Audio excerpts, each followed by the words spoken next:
El tema de la predicación le hemos colocado leyes civiles y leyes penales. Ese es el tema de la predicación. Y para iniciar esta predicación, es muy importante en el tiempo en el cual vivimos y en la ubicación donde nos encontramos, los hechos que hemos visto últimamente en los noticieros que tienen que ver pues con escenas de automóviles incendiados, lo que vimos últimamente, no sé si ustedes lo han visto en San José del Rincón, cosas difíciles que se están viendo ahí.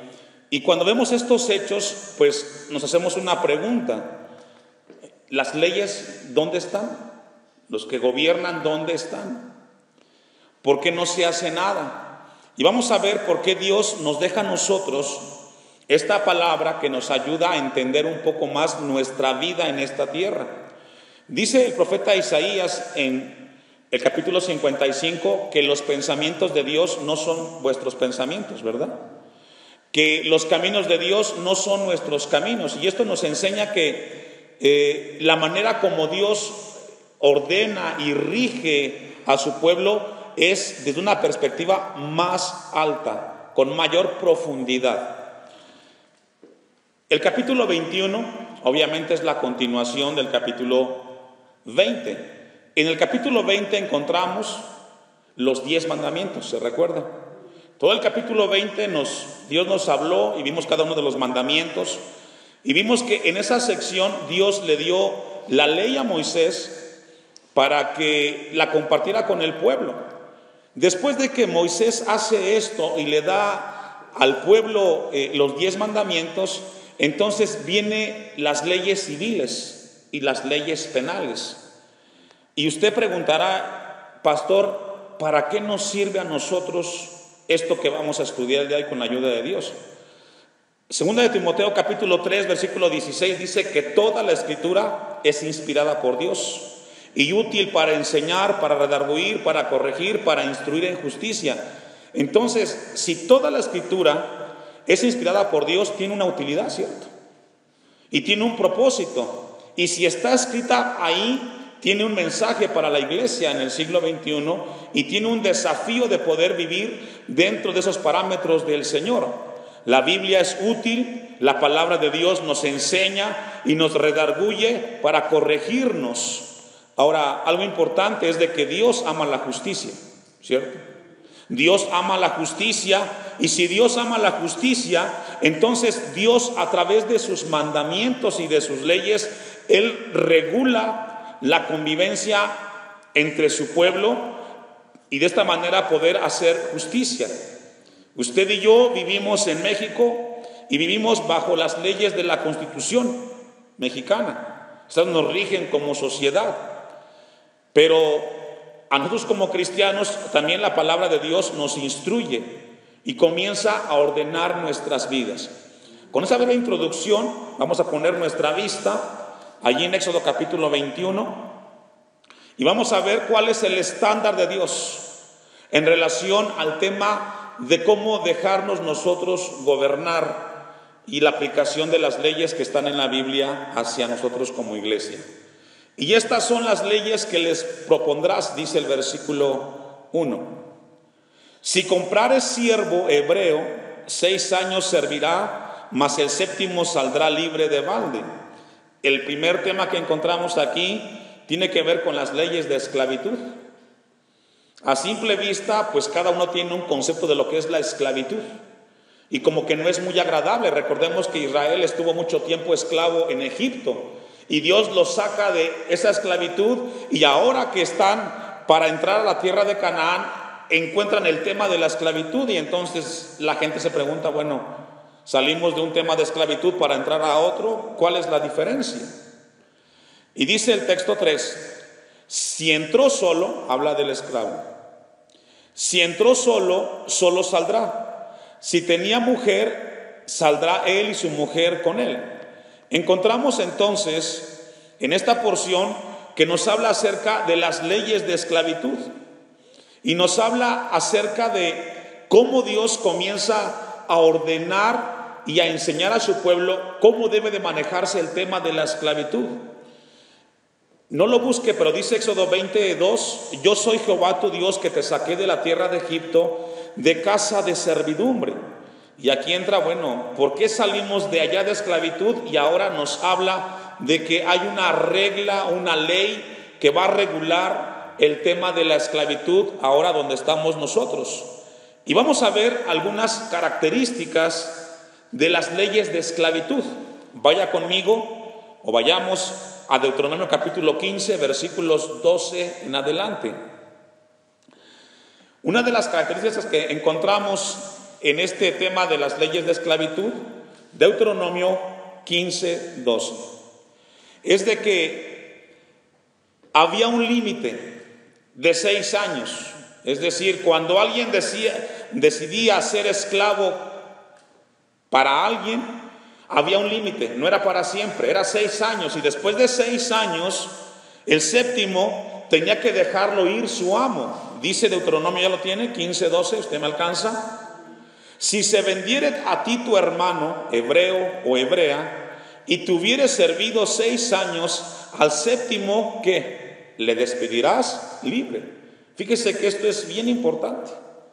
O sea, la esclavitud, según como Dios en la palabra lo establece, era por un tiempo corto, de 6 años. El séptimo era libre.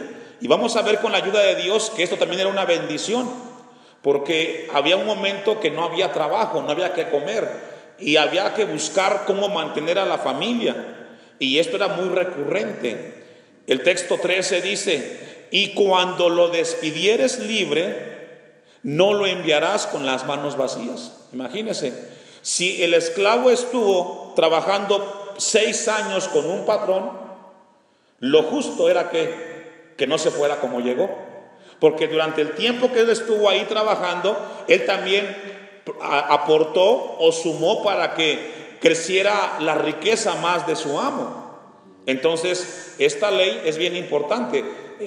Y usted dice, bueno, pastor, ¿y esto cómo lo aplicamos nosotros? Bueno, si alguien viene a trabajar contigo por un tiempo prolongado, cuando lo despidas de tu casa, no lo despidas como él llegó, tienes que darle algo.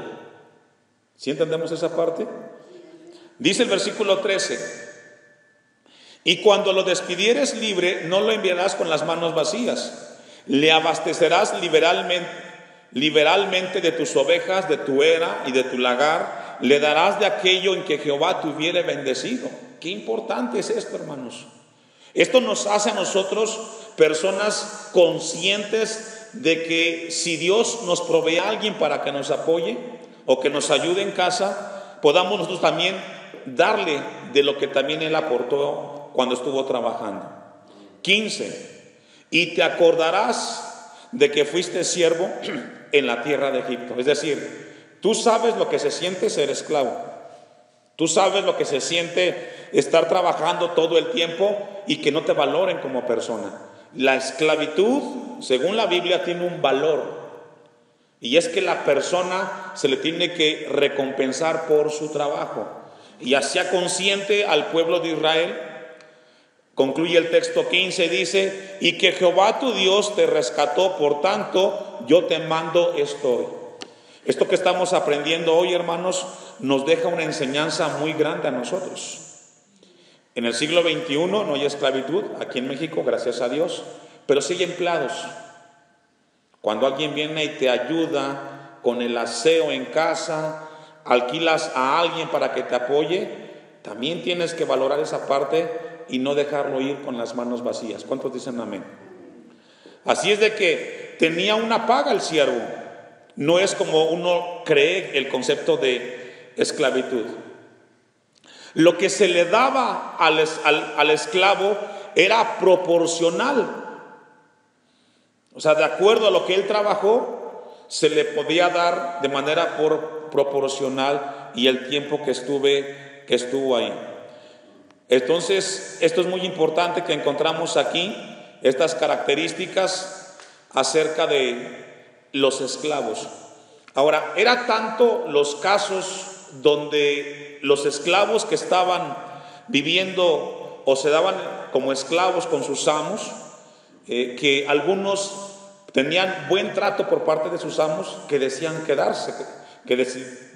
quedarse con su amo. Y yo leía, por ejemplo, el caso de Eliezer, Génesis 15, ¿se recuerda? ¿De quién fue siervo él? Eliezer, ¿se acuerda? De Abraham.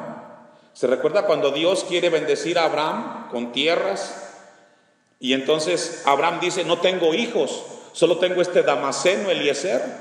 ¿Y a quién le voy a dejar lo que tenía? Bueno, como el caso de Eliezer, había muchos que recibían un buen trato en la casa del amo, que al final decidían quedarse con el amo porque los trató muy bien. Vamos a una cita, Levítico 25:39, y muchas veces los bienes del amo eran dados hacia el esclavo. Levítico 25:39. Vamos a seguir aprendiendo con la ayuda de Dios acerca de este tema. Dice el texto 39, y cuando tu hermano emproveciere estando contigo y se vendiere a ti, no le harás servir como esclavo. Esta porción de Levítico nos habla de que llegaba la escasez a la región donde se encontraba el pueblo, y Dios comienza a regular esa convivencia, hermanos. Qué importante es esta palabra. Y cuando tu hermano empobreciere, llegan momentos de escasez. No hay cómo sostenerte, no hay cómo darle a la familia. Y Dios enseña a su pueblo esto, que quiere que aprendamos en el siglo XXI a vivir en este estándar de vida. Y dice, y se vendiera a ti, es decir, algo voluntario. ¿Sí logra verlo? Y se vendiera a ti, es decir, no era de que tú ibas y lo comprabas, no, el esclavo venía voluntariamente a tu casa y te decía, yo quiero ser tu esclavo por 6 años, yo quiero darte mi servicio por un tiempo. ¿Por qué? Porque no había que comer, había hambre, había escasez. Entonces este tema también servía para poder subsanar el tema de la pobreza. Y entonces le da la instrucción, versículo 40, como criado, como extranjero estará contigo, hasta el año del jubileo te servirá, es decir, estará contigo 6 años y al 7º ¿qué? Lo dejarás ir. Entonces saldrá libre de tu casa, él y sus hijos consigo, y volverá a su familia y a la posesión de sus padres se restituirá. Y aquí encontramos una ley importante, la ley de la restitución. Imagínense. Y ahorita vamos a verla más adelante, qué Dios dice acerca de la restitución y del agravio.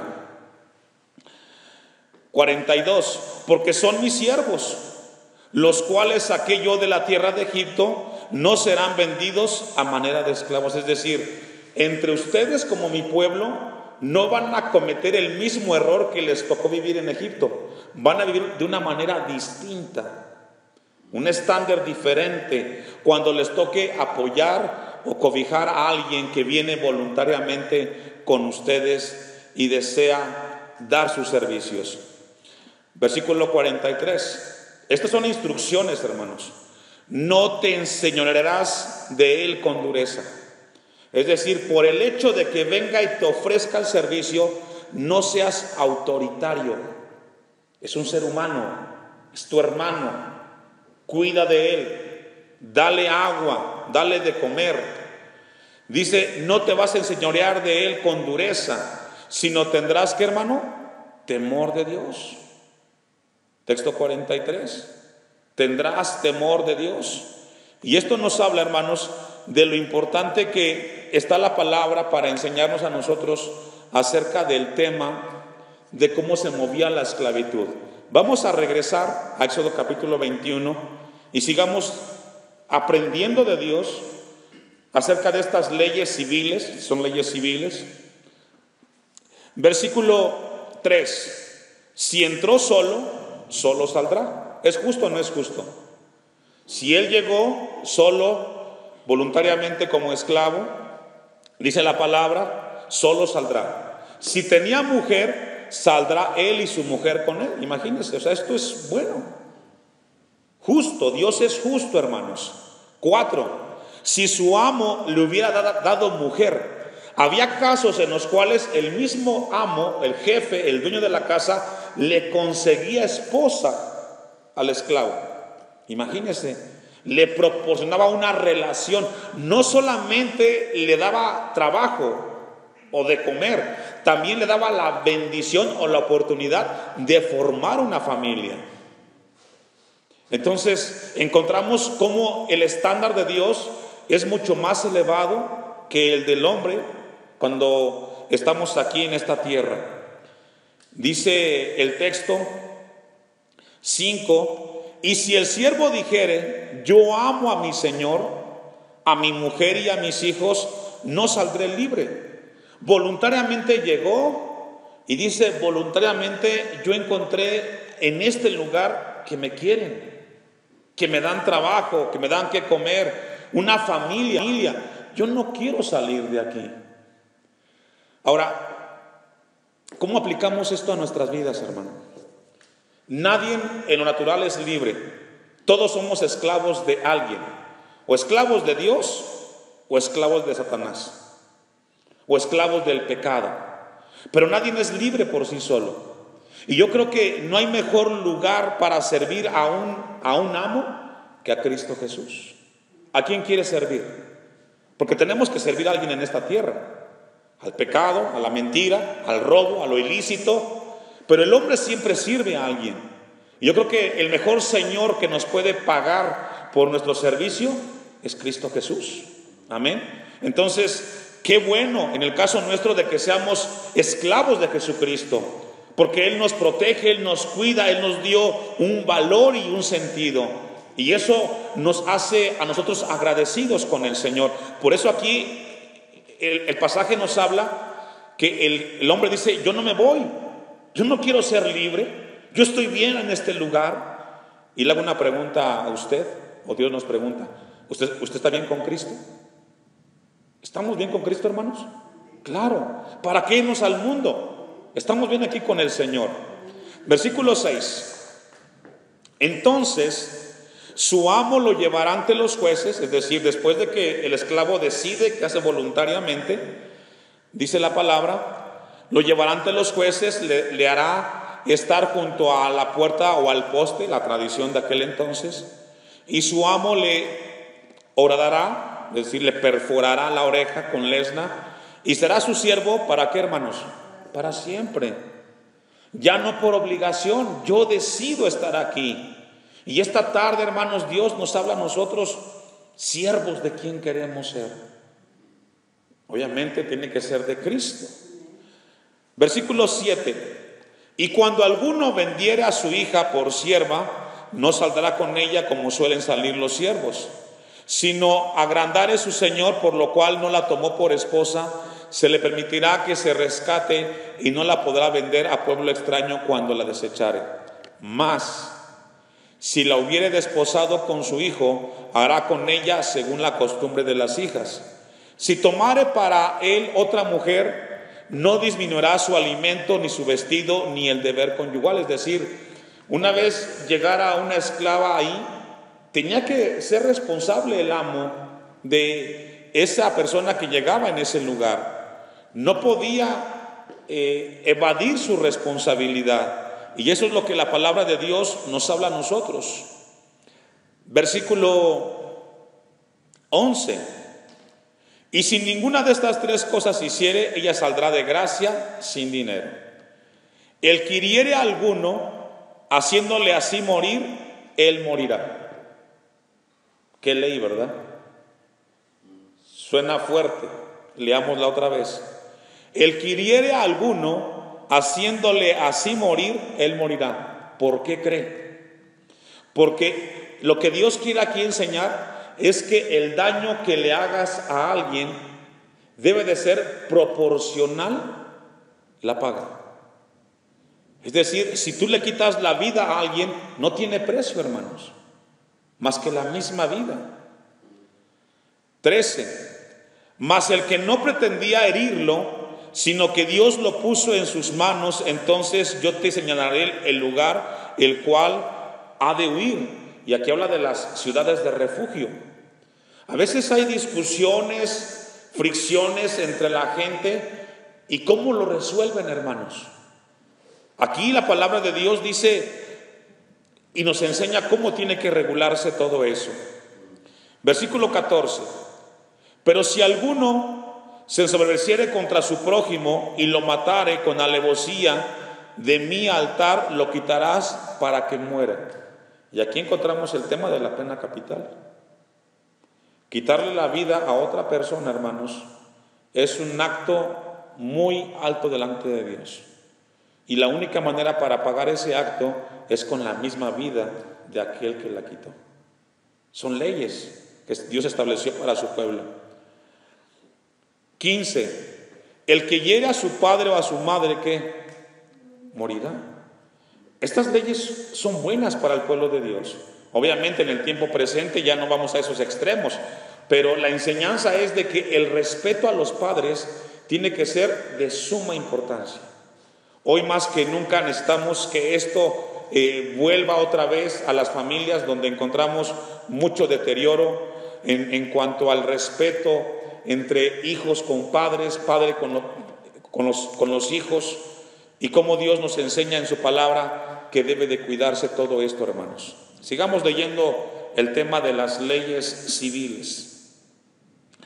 Mas el que no pretendía herirlo, sino que Dios lo puso en sus manos, entonces yo te señalaré lugar en el cual ha de huir. Y otra vez son las ciudades de refugio. ¿Por qué Dios estableció estas ciudades de refugio? Porque era un lugar donde había un tiempo para que esa persona fuera juzgada justamente por los jueces. A veces hay fricciones y diferencias en las cuales se nos van las manos, el impulso es mayor. Pero el tema es muy importante, lo que Dios aquí nos está mostrando. Vamos a ir a la epístola a los Romanos y vamos a ver un poquito, capítulo 13 de la epístola a los Romanos. Y vamos a ver cómo Dios nos deja a nosotros un desafío esta tarde en cuanto a la sociedad o a las leyes que rigen el país donde nos encontramos. Yo le decía al inicio de la predicación los hechos que hemos visto los últimos días que se dan en diferentes partes del país y cómo vemos una sociedad la cual muestra un pensamiento anarquista donde nadie se deja regir por las leyes, cada quien quiere aplicar la ley a su manera de ser. Los cristianos tenemos la palabra que nos instruye. ¿Cuántos dicen amén? Y Jesús dijo que seríamos sal de esta tierra y luz de este mundo, es decir, seríamos personas con un comportamiento distinto. Ahora, Dios no quiere hacer a la gente buena, Dios quiere hacer personas nuevas en Cristo Jesús, con una mentalidad diferente, que glorifiquen y honren el nombre de Dios. Texto 1 de Romanos 13, ¿ya lo tiene? Sométase toda persona a las autoridades superiores. Es una orden, no es sugerencia.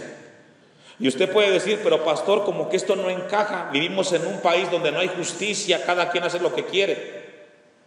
Cuando el apóstol Pablo escribió esta carta, recordemos que los cristianos eran perseguidos por Nerón, fueron encarcelados, martirizados, salían huyendo de sus casas. Y en ese contexto donde el gobierno en turno los molestaba, Pablo les dice esto: aún con todo lo que están viviendo, ustedes sométanse a las autoridades.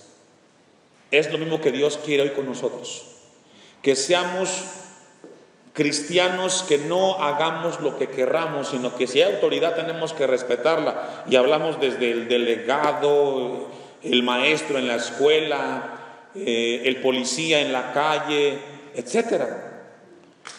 Porque no hay autoridad sino de parte de Dios, es decir, fue Dios quien las puso. Y las que hay por Dios han sido establecidas. Pueden ser malos en cómo lo ejecutan, pero Dios estableció en cada lugar una autoridad. Mencionaba el ejemplo, en las escuelas están los maestros, en la calle están los policías, está el presidente municipal, en la colonia está el delegado, etcétera, el comisariado. Están para establecer orden, hermanos. 2. De modo que quien se opone a la autoridad, a lo establecido por Dios, a Dios resiste, y los que resisten acarrean condenación para sí mismos. Hermanos, las leyes están para respetarse. No podemos estar de acuerdo con lo que algunas digan, pero están para respetarse, y solamente cuando éstas violentan el orden de Dios, entonces ahí Dios nos da un margen a nosotros.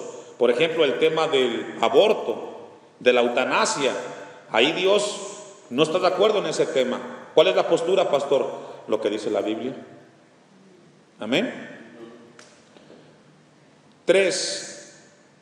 Porque los magistrados no están para infundir temor al que hace el bien, sino ¿a quién?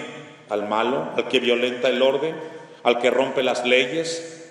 Aquí habla de la gente que Dios estableció para que ponga orden en la sociedad. ¿Quieres pues no temer la autoridad? Haz lo bueno y tendrás alabanza de ella, porque es servidor de Dios para tu bien.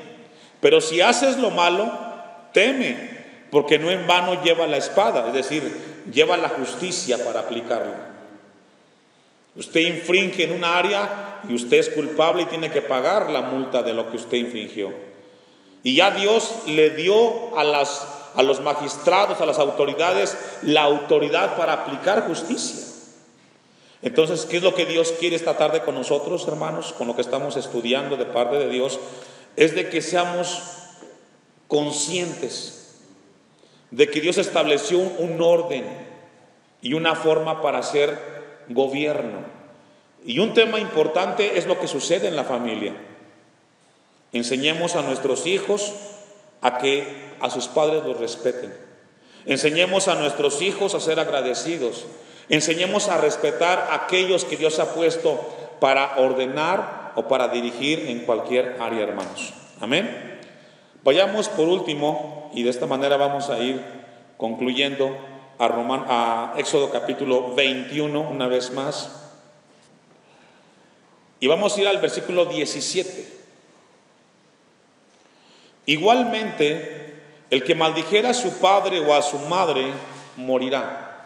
Hablando del tema de respeto, hermanos. Esto es muy importante. Dice la palabra de Dios, entonces, respecto a la relación en casa, el que maldijere, dice aquí la palabra del Señor, a su padre o a su madre, había muerte, había dolor, había sufrimiento, hermanos. ¿Sabe que este tipo de palabra debe de ser hoy proclamada en el tiempo presente? Donde nos damos cuenta que los hijos fácilmente le han perdido el respeto a sus padres. Versículo 18. Además, fíjese este tema tan importante.